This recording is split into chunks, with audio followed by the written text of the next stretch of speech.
بسم الله الرحمن الرحيم. السلام عليكم ورحمة الله. قبل ما نبدأ في الفيديو اعمل لايك للفيديو واعمل اشتراك في القناة لو انت أول مرة تشوفها، عشان تقدر تستفاد من القناة دي ونقدر ننزل لكم فيديوهات جديدة إن شاء الله وتقدر تستفاد منها. هنتكلم النهاردة عن نص جنيه الجعران اللي هو قدامك ده اسمه نص جنيه الجعران. نص جنيه الجعران الشهير بنص جنيه الجعران، إصدار البنك الأهلي، إصدار البنك الأهلي المصري. وده النسخة رقم 3 من النص جنيه. النسخة رقم 3 من النص جنيه. طبعا أول نسخة اللي هو إيه، نص جنيه أبو الهول في المنتصف كده، منتصف الورقة كان صورة أبو الهول موجود عليه، صورة أبو الهول موجود عليه. دي أول نسخة ودي صدرت في 1899.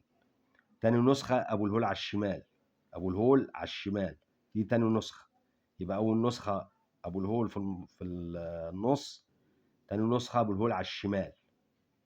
والنسختين دول استحالة طبعا تلاقيهم لأنهم مش موجودين، ودول أغلى نسختين مش موجودين. العدد قليل جدا جدا، ممكن ورقتين 3 لغاية 10 ورقات، استحالة تلاقيهم.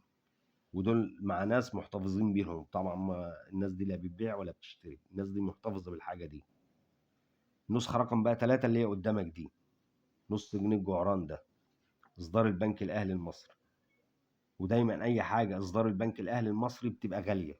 أي عملة إصدار البنك الأهلي المصري تبقى غالية، لأن ده طبعا الورق بتاعه من أول 1899.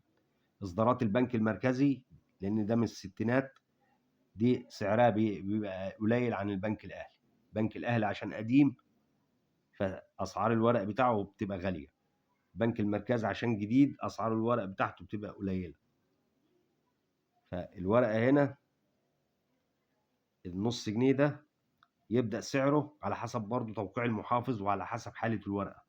كل ما كانت الورقة مش متكسرة، حالتها نظيفة، حالتها زيرو، حالة عالية، سعرها يعلى. الورقة متنية مش شخبط عليها متقطعة، سعرها يقل. وده في أي عملة معروف الكلام ده، في أي عملة، أي عملة طول ما حالتها جديدة سعرها يعلى، حالتها قليلة السعر ينزل. موجودة في أي عملة، سواء نص جنيه، جنيه، 10، 50، 100، مليون، أي عملة السعر كل ما كانت حلقة الورقة زيرو سعرها يعلى. فهنا المحافظ مثلا كلامنا عن النص جنيه اللي قدامك ده، لو المحافظ مثلا ادوار كوك اللي هو اول محافظ ده في الثلاثينات، سعر الورقه يبدا من 500 جنيه فيما فوق، من 500 جنيه فيما فوق على حسب برضو حاله الورقه. المحافظين اللي بعده رص مثلا والناس دي السعر يبدا من 300 جنيه فيما فوق، وكل ده برضو على حسب حاله الورقه، كل حاجه برضو الكلام على حسب حاله الورقه. فالنص جنيه ده لو المحافظ كوك يبدا من 500 جنيه فيما فوق. المحافظين اللي بعده اي توقيع بعده يبدا من 300 جنيه فيما فوق.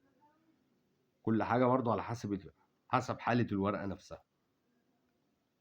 اماكن البيع والشراء معروفه، الاسواق الحره اللي موجوده في المحافظات، وجروبات الفيسبوك. جروبات الفيسبوك البيع والشراء عليها كتير، والمواقع زي ايباي وامازون وعلي بابا والكلام ده كله، دي كلها مواقع تقدر تبيع وتشتري من عليها العملات.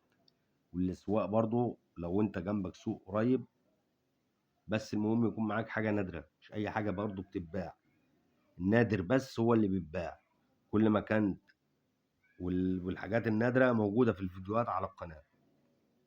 لو قلبت في القناة هتشوف الفيديوهات، كل العملات موجودة على كل الفيديوهات عن العملات موجودة على القناة. عاوز لو انت معاك اي عملة وعاوز تشوف سعرها كام، تابع الفيديوهات على القناة هتشوف، هتعرف سعر العملة اللي معاك. اعمل لايك للفيديو واعمل اشتراك في القناة، والسلام عليكم ورحمة الله.